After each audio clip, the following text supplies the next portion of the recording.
Hi, this is Anil and welcome to the video tutorial for the Learning Lad on C++ programming.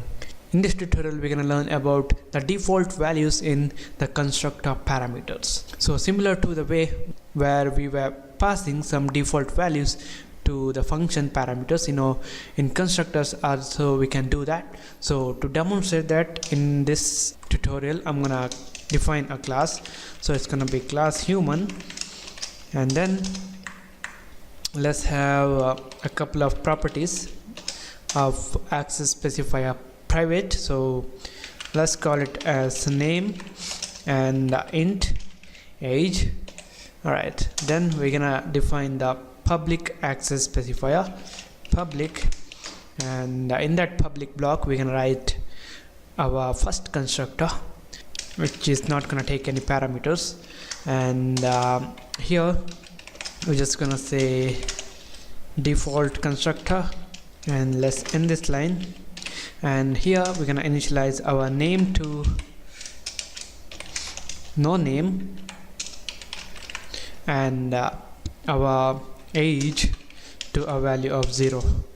Okay, now we're gonna overload this constructor. So I'm gonna copy whole thing and I'm gonna paste it in the next line, and as a parameter we're gonna make this one to take the name and the age. So it's gonna be string name and okay, let me call it as iname, and also we're gonna have int age, okay, ieh.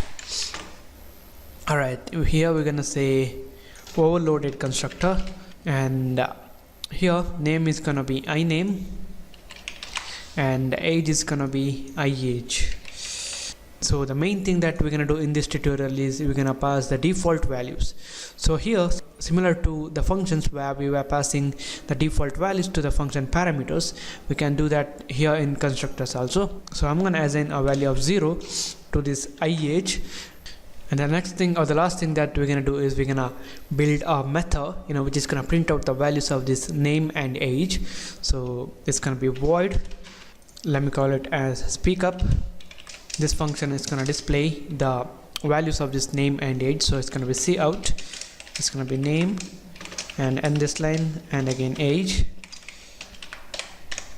Alright, now in our main function we can create an object of this class human. To do that we need to write the class name human and then the object name, let's say Anil, and we're gonna pass name and age.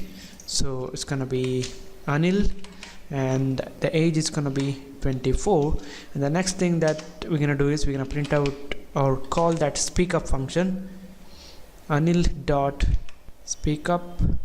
Okay, I'm gonna save this, I'm gonna build and run this again. Okay, there should be small letter s, I don't know why I missed that. Okay, I'm gonna save that and build and run it again, and it says overloaded constructor Anil and 24. And now since we have passed the default value to this constructor, what we can do is we can pass only one parameter here. That's why I'm gonna remove this 24, the age, and I'm gonna save that and I'm gonna build and run it again, and it says Anil. Okay, I spelled it wrong, no problem, and the age is 0. This is the default value taken, which is passed as a function parameter. And the next thing that I want to teach you is what if we don't have this default constructor and we pass the default values to this both parameters, and let's say iname equal to no name, and now if we create an object without passing any parameters, the program will work. Just to demonstrate that, I'm gonna write only Anil here and I'm gonna build and run this. You guys can see overloaded constructor, no name and 0. So similar to the functions, we can pass the default values to the parameters of the constructors in C++. So thank you for watching and don't forget to subscribe, and I'll see you in the next tutorial.